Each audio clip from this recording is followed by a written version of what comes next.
Wrong one. Great start. We're up and running. Hello and welcome to another podcast. Don't worry, I'll edit that out. It's not as if we live stream it these days.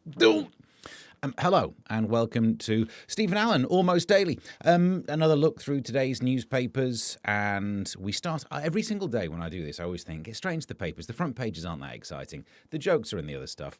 Crack on, mate. Why are you dilly-dally? Don't do too much dilly-dally. Dilly-dally first. I've got plans. Firstly, when I was waiting to start live streaming in the comment section, I posted that I had a can of Monster. Turns out I hadn't. I lied already. I got this one, which is Virtue Clean Energy, which seems like if I were to make up some sort of parody of TikTokers, it would be this, wouldn't it? Like literally, I'm sponsored by the thing that I'd like to signal. But no, it's called Virtue Clean Energy, and it's got yerba mate. It's not going to be pronounced mate, is it? It's going to be mate or something, because that magic E is an Anglo-Saxon thing. Yerba mate. There you go. That's what I have to keep me going through these things. Also, some comments coming through. We'll look at those. In terms of people messaging, someone left a message on one of the recent ones saying that the little waveform thing down here is annoying. Thank you. It's there for two reasons. One is whenever you make videos of clips and all that stuff, you have to then add waveform because people on social media are idiot. I can't be bothered to do subtitles, right? So you need to do like a waveform thing to tell people that sound's happening, so they fade it up. And I don't have to now. It's already there. Plus, also, the number of people I know who do live streams and forget to get the audio on, so it's just like 55 minutes of someone talking in silence. I can see that the sound's working. Boom. So thank you for your comments. He says, punching the microphone. Joodles says, Ed Miliband made a drink. Virtue signaling. For every time you want the energy to... Oh, yeah, natural energy. That's what the joke is, isn't it? Yeah, no, I get your jokes. Keep them coming through. Tweets to at Mr. Stephen Allen. At Mr. Stephen Allen. It's the end of the week. It's been a long one. All right, so let's start off with taking a look at the front pages. The Mirror. Strictly rocked already. Game of Thrones star quits after 1 week for medical reasons. I hope he's well, but other than that, I am tapping out of caring. How is that front page news? Someone pulls out of a TV show that's not started yet, or has it been on for... I don't care. I literally care more about the fact that you can get for £2.75 some Magnums. Some Magna, I imagine, is the... J. Mal says, for a middle-aged man, you have a strong live stream. Thank you very much. Yeah. No one warns you about that changing with age, do they? Where does that pressure even come from? Surely the length of your stream is something to do with gravity, isn't it? Water pressure and gravity. The Daily Express goes with Week Labour's Day of Shame on Migrant Figures. I also, as soon as I saw that front page, did think that that was a whale. If you're listening to the audio version of this, it's a dinghy. It looks like a whale. And it's also clearly the water's not that deep because the other guy could walk across. Front page of the Times today has, well, there's the story of GCSEs. I don't know if we've got that in the main pile, but there's a problem with the GCSE pass rate because of the number of people resitting everyone's favourite maths. Failing it again has brought down the average pass rate. And of course it would. They brought in a policy where people who are proven by one exam, but proven to not be good at maths, have to retake a maths exam. And what do you think is going to happen to the average? Do you know what? They would have understood this if they were any good at maths, which turns out a lot of people aren't. Hotel for migrants face a wave of protest. Do we have time to get into this one? So I was listening to a podcast of this yesterday, of not this show, different on this topic, and we were kind of wrong about the subject. I even talked about this during one other news review show, and everyone was saying it was the planning laws that meant that the Epping Bell Hotel shut down. So the truth is it's temporarily shut down because the judge said, yeah, there's a planning law thing to be looked into, but it was because the protest had started to impact the quality of life in that area. And this is what I think the judge did wrong. I know it's brave as an idiot on a live stream telling a judge what he did wrong, but in the ruling, the judge said that the legal protests are not the thing that he considered because everyone has to put up with legal protests. That's just a thing about living in a country where you can do protests, which means it's the protest that broke the law that means that the hotel was temporarily shut down, which means tacitly the information you can glean from that is if you want to get your local hotel shut down, you need to protest, but not in a legal way. Oof. Look, that's just the way those facts have aligned, but that's kind of what it means. So it's going to be an interesting time, isn't it? The Daily Mail goes with all-time high for asylum claims, but picture exclusive. Lucy Letby's, not Letby, that was the other one, let out of jail. Lucy Connolly, prison. She's out. She's out of prison. She's served her time. If you don't want to do the time, don't do the crime. I mean, she deleted the crime. She didn't want to do the time. So she's out. She's got a dog lead for some reason. You're not allowed dogs in prison, are you? But there you go. She's now, by the look of her, a hardened criminal. That's the thing, isn't it? She was sent in for a tweet. She can come out. She knows how to break into a house now. She can hotwire, well, a dog, by the looks of it. So she's a criminal.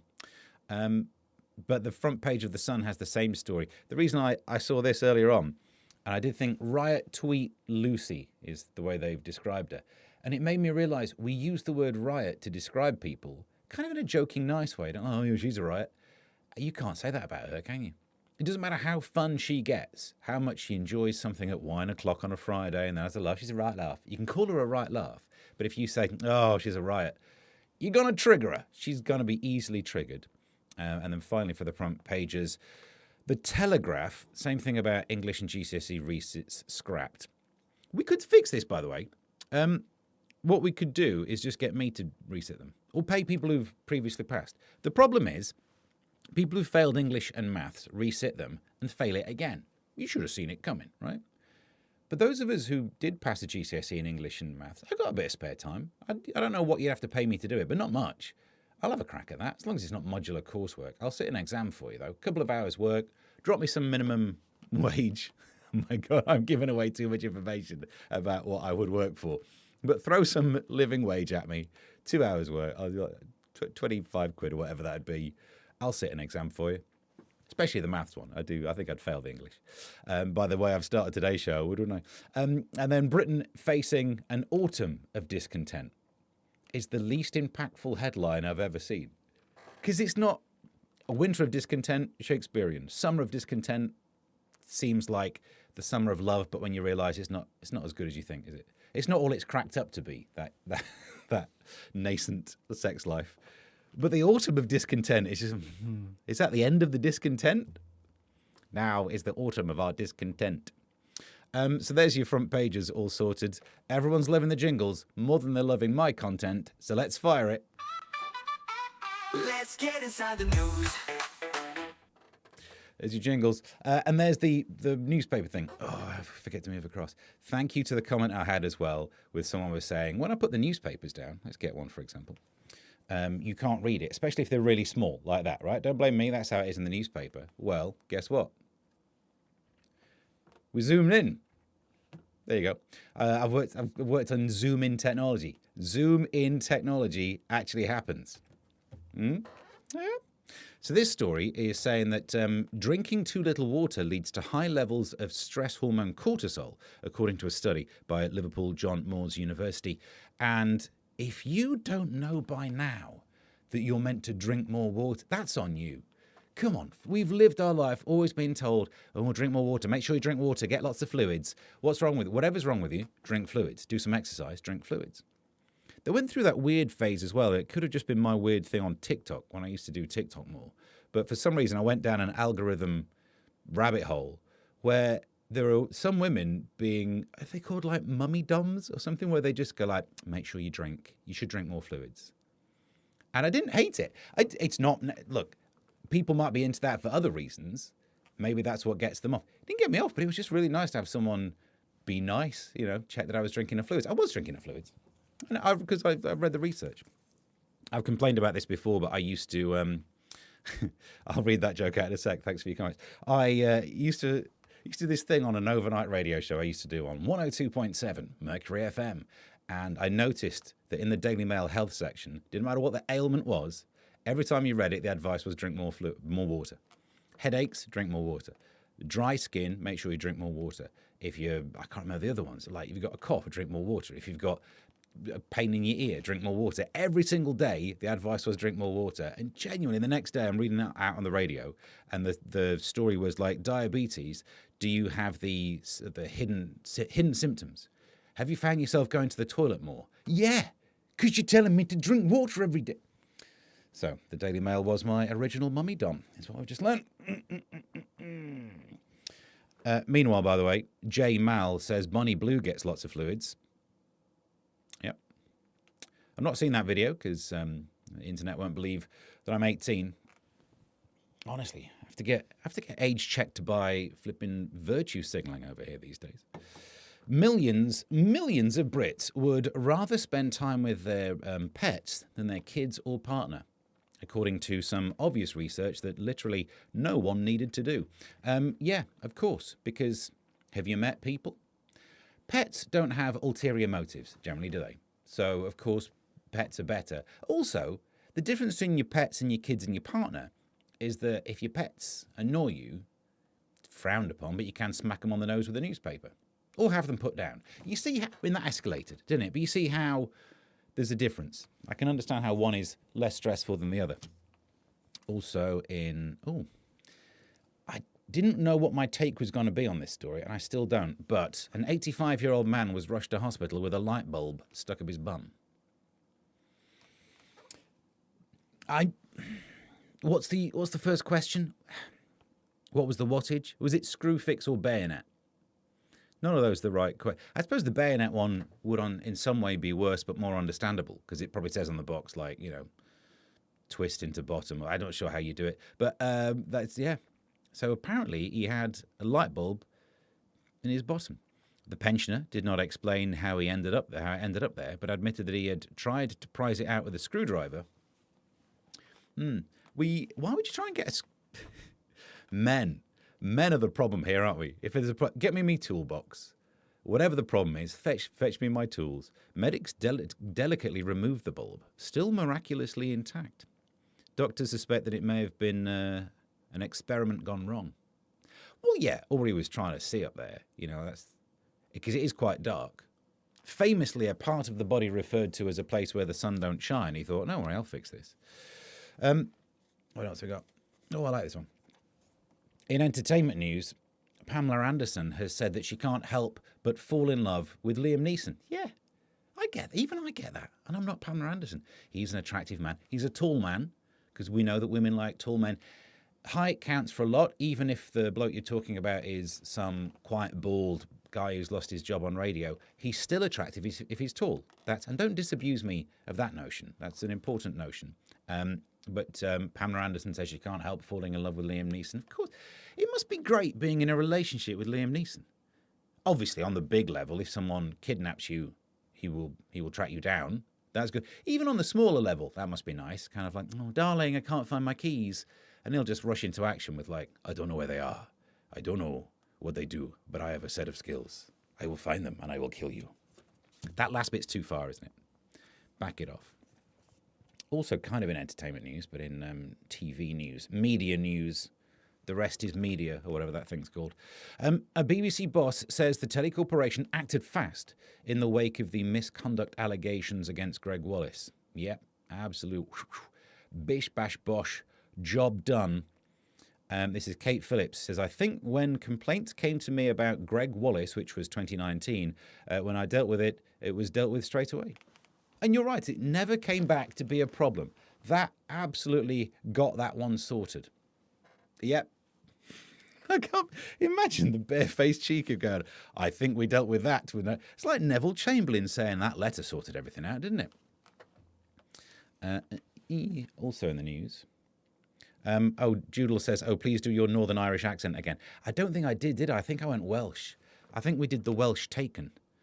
I don't know who you are. It's kind of Scottish a bit. Scottish. I don't know who you are. I don't know what you want. But that's the only way I can do Scottish is to do slightly Edinburgh Ronnie Corbett. Also, J Mal says, in addition to your jingles, you need a soundboard with he who whenever you make double entendres. We can't do that. Every time I do, basically all of these bits end up in something rude, don't they? Right, so here we are. Rockets by 8% in the past year, new data shows. This is the number of asylum seekers housed in UK hotels has surged 8% in a year. The new figures come just days after a court ruled that more than 100 asylum seekers staying at a hotel in Essex should be removed. I think it...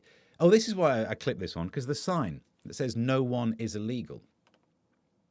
And it kind of says that. They've trimmed it a bit weirdly. I don't think that's the argument, is it? I don't think people are saying you've broken a law, therefore you are illegal. For example, if you drive without a license, you'd be called like an illegal driver or something. But your argument, when you get pulled over for driving without a license, and they go, license, and you go, I don't have one, and the policeman says that's illegal, you're not going to go, no one is illegal, actually. Broke the law is what they mean. Why are we having a semantic argument about breaking the law is breaking the law and you shouldn't break the law? Now, you could change the system to mean you can apply abroad. We could have a far improved asylum system. But I'm just saying that sign's really annoying. There we go. Also, there is something about hotels being used. Because I'm working tonight in London and tomorrow morning, so I'm staying over in London in a hotel. And it's really expensive. I wish if I could, dress up and sneak into that Canary Wharf one. Maybe I should leave that idea there because it might require, some makeup. Let's not do that. A woman who has lived in a van and on a boat for 10 years to avoid rising rent says her lifestyle is more of a peaceful existence. Is it though? It feels like you don't know what it's like to live in a house for 10 years. You might think you've got quite a peaceful existence, but have you tried being like indoors where it's peaceful, where you don't hear the outside of your van? But no. I'm just suggesting that because it won't be long until we have to. You know what I mean? I've slept in my car a few times when I've done gigs, and wouldn't recommend it.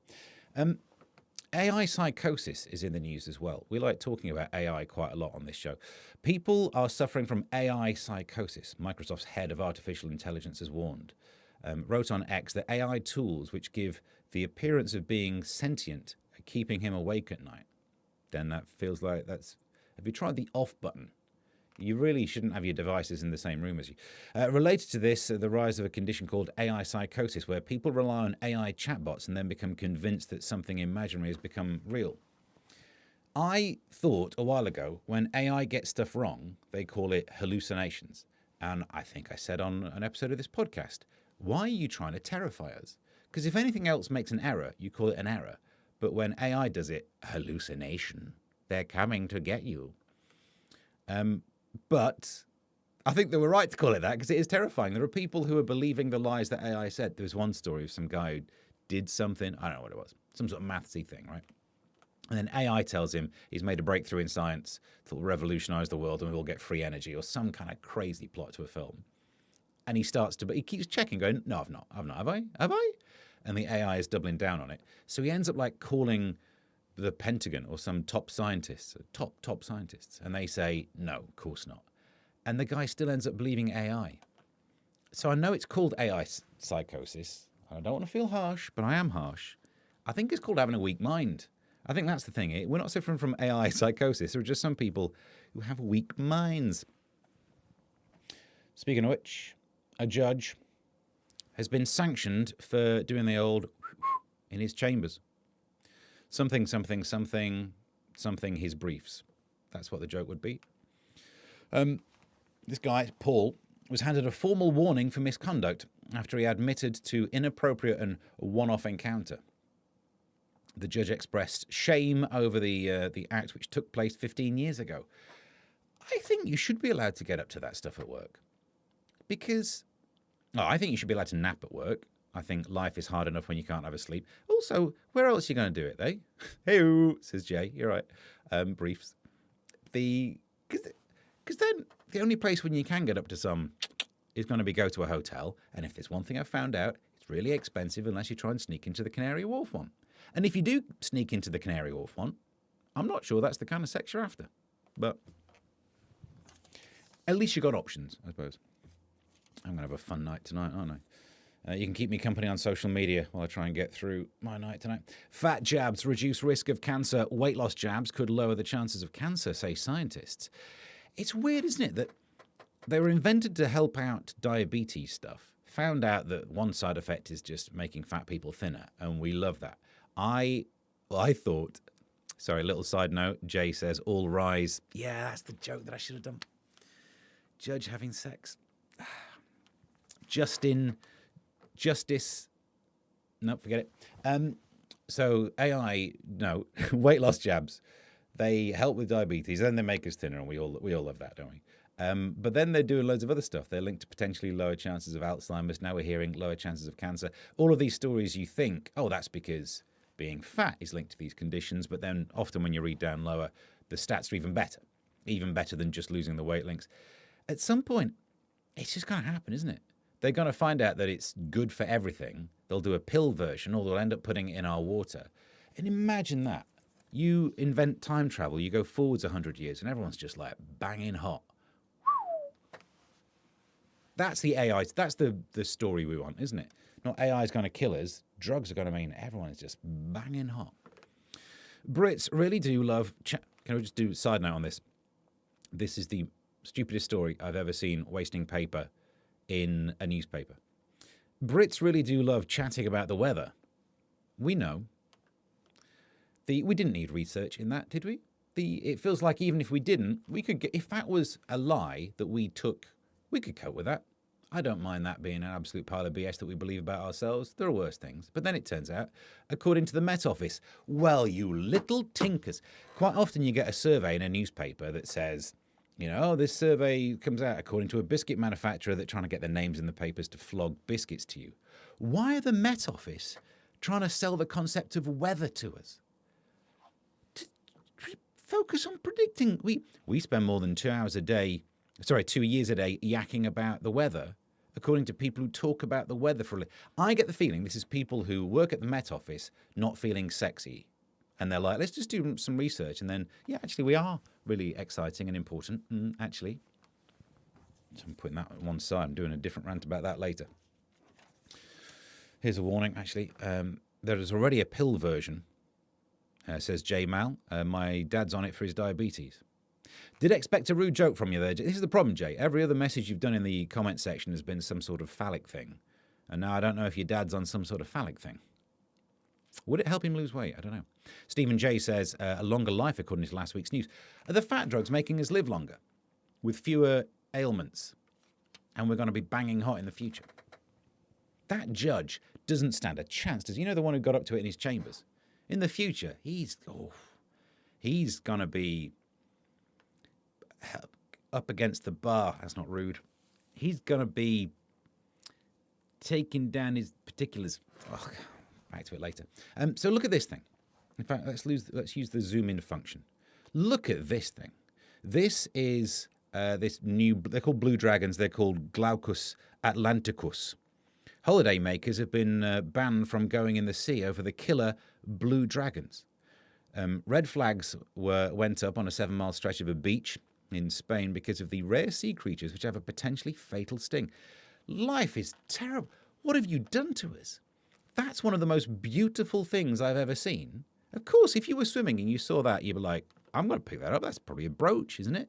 I've seen women wearing ones like that. And the damn thing will kill you. Life is harsh, isn't it? I mean, I've got no greater take. I'm just really disappointed that something that looks that beautiful can be that toxic.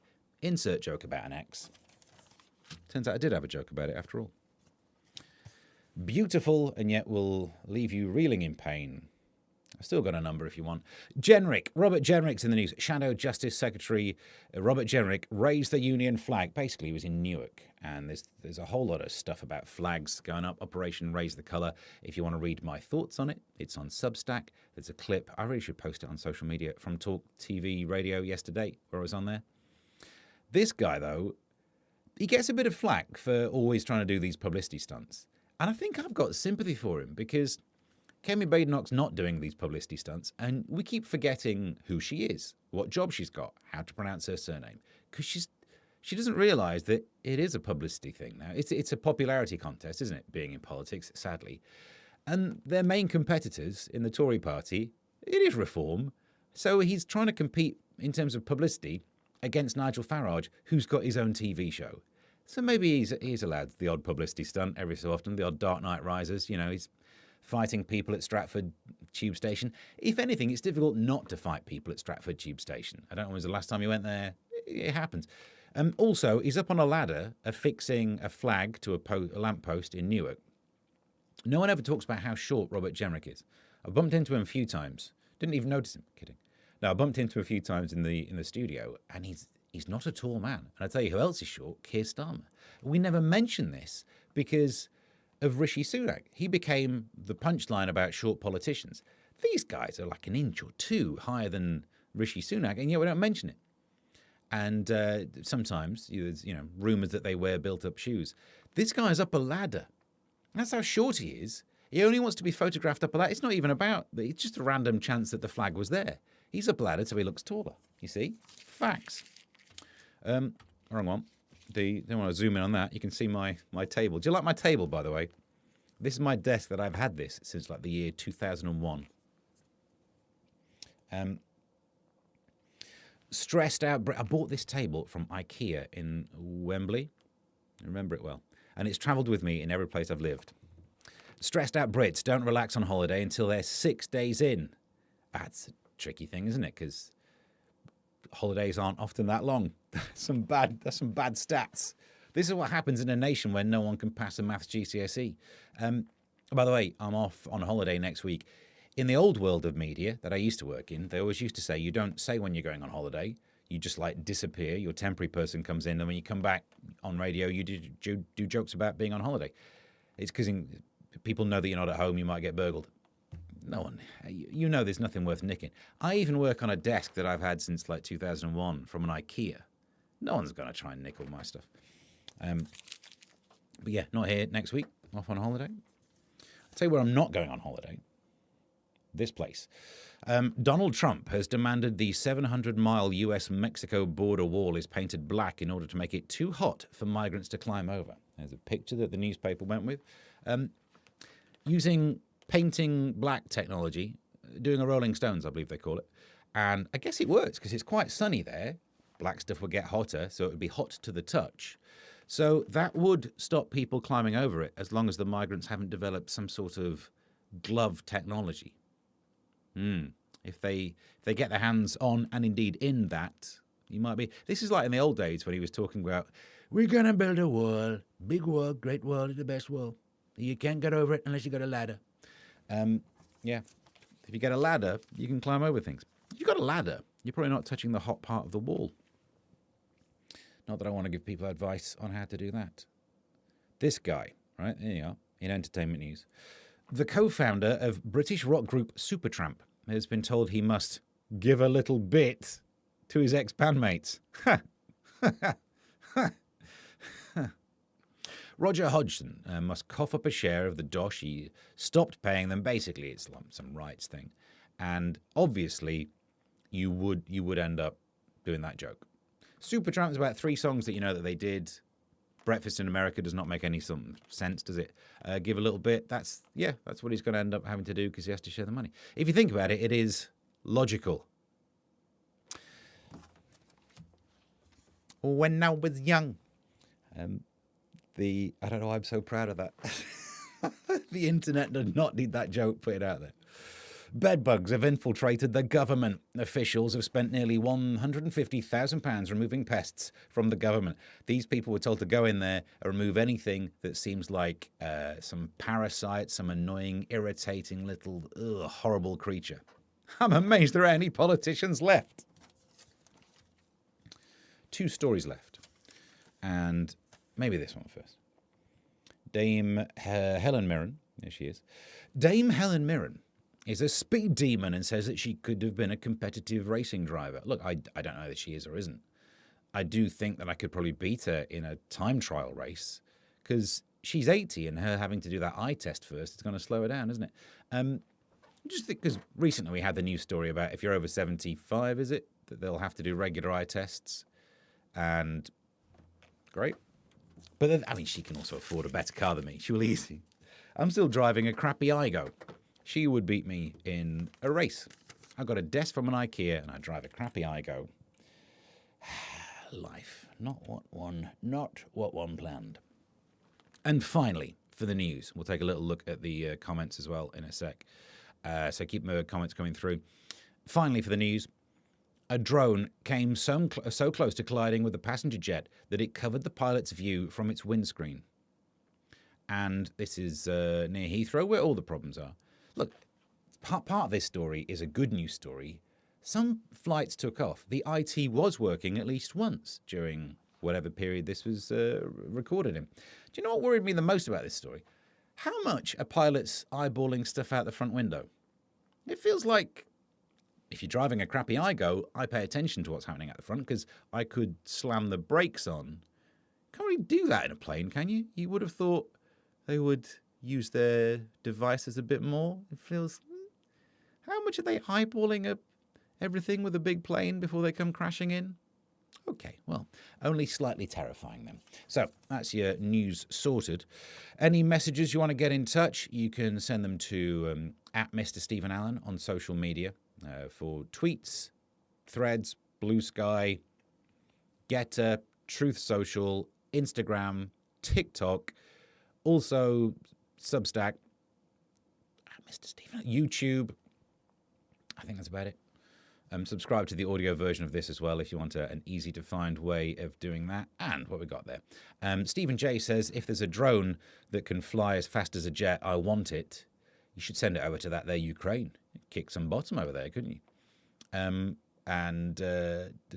Jay says, maybe we should dye the channel black because this is so hot. And Jay says, MySpace. I don't know what my username probably would have been Mr. Stephen Allen on MySpace and on Bebo. I never did Bebo on MySpace. MySpace is the reason I don't have a lot of stuff going on Facebook because I put so much effort into building up a following back in the day when I was on 102.7 Mercury FM. That's when MySpace was the thing. And for Breakfast on GWR as well. So I had this MySpace following, building up, getting the listeners, interacting with them. And then MySpace kind of collapses and Facebook comes along. And I was like, no, I do not want to even bother doing any of this. And then Facebook was the biggest thing ever, so I've got no following. And then Twitter came along, and I used to tweet about TV shows a lot, which is why I built it there. And Joodles says, no Grinder. Well, is there a large following there? Depends. If it can get me some more listeners, we might end up doing it. Meanwhile, I'm off to go and enjoy some more Virtue, which is the kind of thing that Judge does not do in his chambers. You are up to date with all of the news we could have found for you. Subscribe to the podcast wherever you found it. And I think that's about it. Tonight on GB News, reviewing the news from 9 o'clock with Patrick Christie's and the newspaper review show at 11. Tomorrow morning, talk with Alex Phillips, doing the show buddy thing when I'm in there for an hour and a bit, just chatting through the news, 7 in the morning, which explains why I'm living it up in a hotel in London. Then performing at the Twinwood Festival tomorrow night. But really late, we're not on stage until 11. I look a state now. Could you imagine the state of me? So if you want to see a man collapse on stage, I'm going to try doing it in like a James Brown way. I'll be trying to get through my jokes, just collapse, get someone to come on and put a coat around me, and then just go, I feel good. And that's my plan anyway. So I think we're up to date. Thank you very much for... Oh, Jay says, is Alex back? I've not checked, actually. I don't know. We'll find out tomorrow morning the hard way, won't we? So meanwhile... Send me some messages. Have yourself a good one. And until next time. Let's get inside the news.